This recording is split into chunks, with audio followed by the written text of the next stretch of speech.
हमारी 700 nursing officers और 200 doctor भरने की सब टाइप सब बिल्कुल नियंत्रण में आ चुका है। बात नहीं है और ना ही मुझे कोई सरपास करता है। अब मैं इतनी बार तो लड़ चुका हूँ, फिर भी। हिमाचल में इस समय स्वास्थ्य सेवाओं की क्या स्थिति है? हिमाचल प्रदेश में जिस तरह स्क्रब टाइफस को लेकर चिंताएं बढ़ रही थी और भी कई मसले हैं। हाल ही में हिमाचल प्रदेश विधानसभा का मॉनसून सेशन भी खत्म हुआ है। बहुत सारे और भी मुद्दों पर सेशन में डिस्कशन भी हुई है। आज हिमाचल प्रदेश के स्वास्थ्य मंत्री कर्नल धनीराम शांडिल जी हमारे साथ हैं। सर, पहला सवाल, मानसून सेशन में आपने बात की थी एम्प्लॉयमेंट जनरेशन की। आपने भी कहा था कि स्वास्थ्य विभाग में भी कई पद सृजित किए जाएंगे, भरे जाएंगे। उनका क्या स्टेटस है सर? कब तक भरे जाएंगे और कितने पद भरे जाएंगे?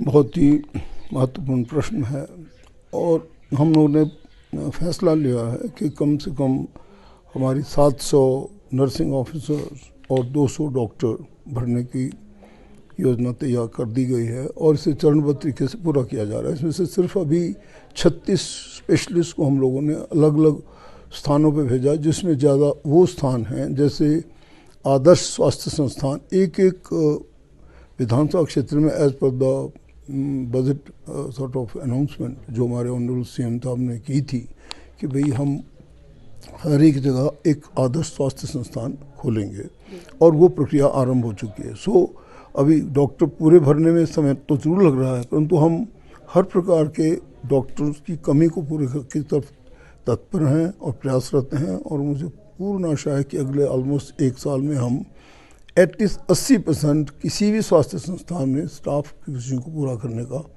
वो सॉर्ट ऑफ एम रखते हैं। हिमाचल प्रदेश में सर स्क्रब टाइफस की अब क्या स्थिति है? सब टाइफस अब बिल्कुल नियंत्रण में आ चुका है। थोड़े दिन के लिए जब तक ये सॉर्ट ऑफ एटमॉस्फेयर ऐसा था, अभी बारिश हो रही और सॉर्ट ऑफ बारिश और गर्मी के बीच में जो सॉर्ट ऑफ होता है एटमॉस्फेयर, उसमें ये ज़्यादा सक्रिय होता है। उसमें कुछ केसेस हुए, कुछ हमारी कैजुअलिटीज भी हुई, पर अब ये नियंत्रण में है। हिमाचल प्रदेश में एक और चर्चा मंत्रियों को लेकर हो रही थी। मुख्यमंत्री के विषय में कहा जा रहा था कि मुख्यमंत्री ने मंत्रियों सहित सभी के हाथ बांध रखे हैं और बाद में मुख्यमंत्री सुनते भी किसी के नहीं। क्या ऐसा है? आप तो अनुभवी नेता हैं, आपने तो कई प्रशासन चलाया भी है, आप सांसद भी रह चुके हैं, तो आपको क्या लगा? नहीं, ऐसा नहीं है। माननीय मुख्यमंत्री सब लोगों को साथ लेकर चलते हैं और वो स्वयं भी, आपने देखा त्रासदी में भी फ्रंट फुट पे रहे। वो खुद ही एक बड़े कमिटेड और मैं समझता हूँ कल्याणकारी योजनाओं में बहुत विश्वास करने वाले और स्वयं भी एक ऐसे नेता हैं जिन्होंने अपनी कुर्सी को पहले लेने से पहले ही अपने टूटीगंडी के बालिका आश्रम में जाने का मन बनाया, व्हिच वाज रियली वेरी प्रेजवर्दी। और आप सब जानते हैं कि किस प्रकार से क्या क्या हम सुविधाएं देने जा रहे हैं और जो बच्चों के लिए खासकर जिनका कोई नहीं है, लावारिस बच्चे हैं, जिनका अनाथ हैं, उनके लिए 4000 पर मंथ देना, उसके बाद उनको पूरी किताबें, वर्दी और एक साल में छुट्टी तक ले जाना।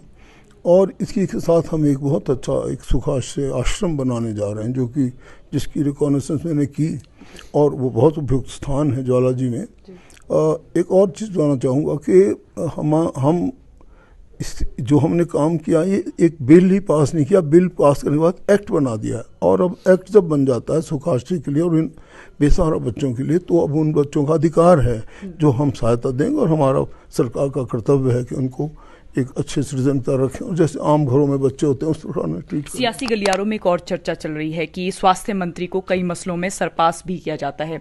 कुछ समय पहले डॉक्टर्स के एनपीए को लेकर बात चल रही थी, आपने कहा कि आपको पता नहीं है और बाद में कैबिनेट में वो फैसला लिया गया था। आपको क्या लगता है, क्योंकि आप तो अब स्वास्थ्य विभाग हिमाचल प्रदेश का संभाल रहे हैं, क्या ऐसा है कई मसलों में आपको सरपास किया जा रहा है क्या?